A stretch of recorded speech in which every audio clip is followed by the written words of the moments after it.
Nutrition is the scaffold, macros are the building blocks. Track wisely, build sustainably. Caring for yourself over the long haul means paying attention to more than workouts, aesthetics, or dieting. It means building a sustainable framework of nutrition, rest, movement, and recovery that supports your body, mind, and emotions for years.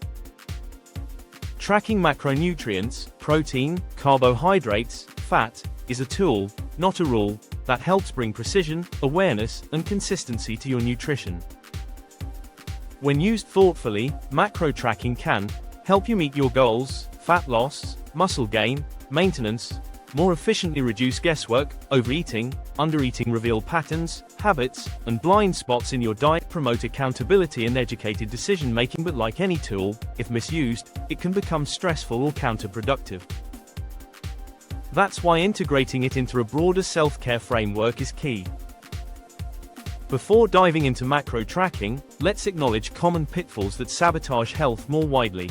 Poor diet quality, eating many processed, high-sugar, low-nutrient foods, lack of movement or exercise, reducing metabolic health and appetite regulation, chronic stress and poor mental health, leading to emotional eating, hormonal disruption, sleep deprivation or disruption, impairing appetite hormones, recovery, and metabolic balance, substance use, alcohol, smoking, drugs that interfere with nutrient absorption, metabolism, neglecting regular medical care or ignoring underlying conditions. These lifestyle stressors not only complicate macro tracking, but erode your baseline health, making any nutrition intervention harder to sustain. When nutrition, movement, and rest are not sufficiently prioritized, many chronic conditions or trends can emerge. Obesity or unhealthy weight gain, dyslipidemia, insulin resistance, type 2 diabetes, hypertension, cardiovascular disease, non-alcoholic fatty liver disease, metabolic syndrome, poor immune function and frequent illness, hormonal imbalance, fertility issues, muscle loss, sarcopenia, frailty, especially with age, bone health decline, osteoporosis, mental health struggles, depression, anxiety, low energy, cognitive fog. Macro tracking is not a miracle cure, but when done well, it supports prevention and course correction. Symptoms, warning signs that nutrition is slipping. These are red flags your body is struggling because of under or misnutrition, or other lifestyle stressor. Chronic fatigue or low energy, sluggish recovery after workouts, muscle loss or weakness, frequent illness or slow healing, mood swings, irritability, low motivation, hunger that feels uncontrollable, cravings, especially for sweets or junk food, weight changes, unintended gain or loss, digestive issues, bloating, irregularity, hormonal signs, low libido, menstrual irregularity, mental sluggishness, brain fog. If you see multiple of these persisting, it's time to re-examine your foundation: nutrition, rest, stress, and movement. How to track macros. Step-by-step guide below is a clear roadmap to start tracking macros in a sustainable, health-focused way. 1. Define your goal, caloric target. Decide your primary goal: fat loss, muscle gain, maintenance. Estimate your maintenance calories, e.g. via online calculators, past history, or tracking intake for a week. Adjust for the goal. For fat loss, subtract 10 to 20% or more carefully. For muscle gain, add 5 to 15%, depending on training experience and body type. This gives you a daily caloric target. 2. Set macro ratios, ranges. Once you have calories, break them into macros: protein, fat, carbs.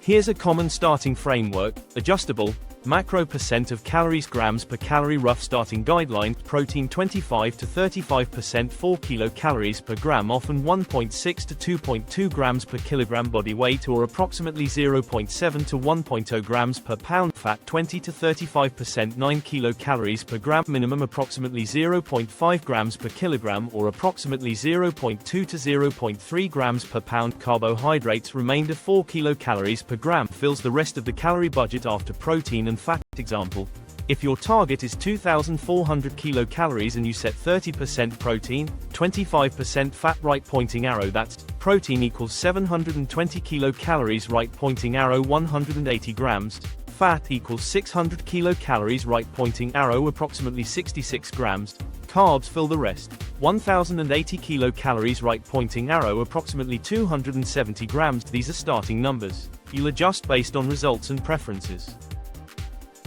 3. Choose a tracking tool, app. Popular apps: MyFitnessPal, Chronometer, MacroFactor, Carb Manager, etc. Use one with a robust food database and ability to use custom entries. Weigh and log using kitchen scales for the most accuracy. Use recipes or meals features to speed up frequent combinations. 4. Log everything. Be honest, accurate. Weigh raw ingredients when possible. Raw weight right pointing arrow. Cooked sometimes changes. Account for cooking losses, oil, water evaporation. Include condiments, oils, sauces, dressings. They often add non-trivial calories. When eating out, approximate as best you can. Menu nutrition data, closest match, entries. Use, as consumed, weights, how much you actually ate. 5. Review and adjust based on feedback. Track metrics, body weight, measurements, strength, recovery, mood. Compare progress weekly, don't overreact daily.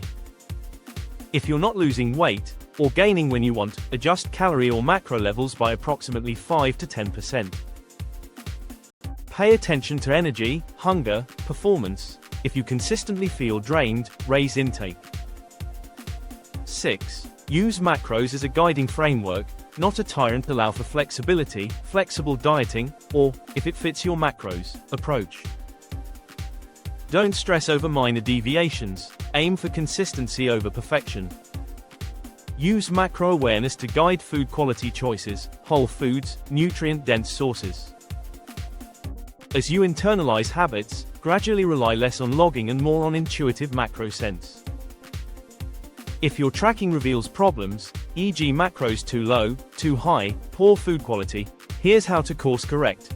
Reassess your calorie baseline, maybe you estimated incorrectly. Raise protein or fat if you're too hungry, sore, or weak. Swap in better food sources, lean proteins, fiber-rich carbs, whole food fats. Reduce refined carbs, empty calorie foods if they displace more nutrient-dense items. Ensure micronutrient coverage, vegetables, fruits, fortified foods, or supplements. Cycle or adjust macros, e.g. higher carbs on training days, lower on rest days. Use refeed or diet breaks periodically to reset metabolism and hormonal balance. Get professional help if underlying metabolic or health conditions interfere, endocrine, etc. Monitor for signs of disordered eating. Tracking should empower you, not enslave you. To sustain macro tracking as part of a healthy life, here's a holistic self-care plan. Daily practices: eat whole food protein, fiber, healthy fats in each meal, stay hydrated, move daily, walk, mobility, light activity, sleep hygiene, consistent schedule, dark, cool room, low screen time before bed, stress resets, breathing, short meditative breaks, journaling, weekly pre-planned meals, prepping, batch cook, macro templates, review macro logs and adjust, strength training plus active recovery, soft tissue, mobility work, monthly, quarterly, reassess goals, body metrics, macro ranges, use a deload week or maintenance period, lab checks, for micronutrient status, hormonal markers, metabolic panels, return to whole food nutrition foundations. Macro tracking is a tool that gains power when embedded in lifestyle consistency and flexibility. Historical nutrition. For centuries, people ate in relation to seasons, work, instinct, no tracking.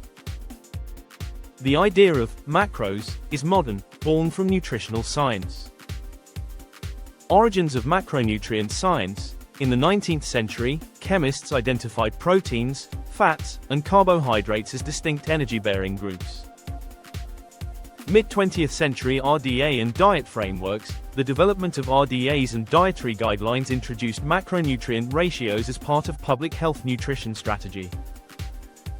Sports nutrition era. From the 1970s onward, researchers began fine-tuning macro ratios for athletic performance, body composition. Flexible dieting, IIFYM movement. In the 2000s-2010s, macro tracking became popular among fitness communities as a more sustainable alternative to rigid diets. Modern nuance. Recent research emphasizes not just macros but nutrient density, timing, individual variability, and metabolic health context. So macro tracking stands on both classical nutrition science and modern performance optimization trends.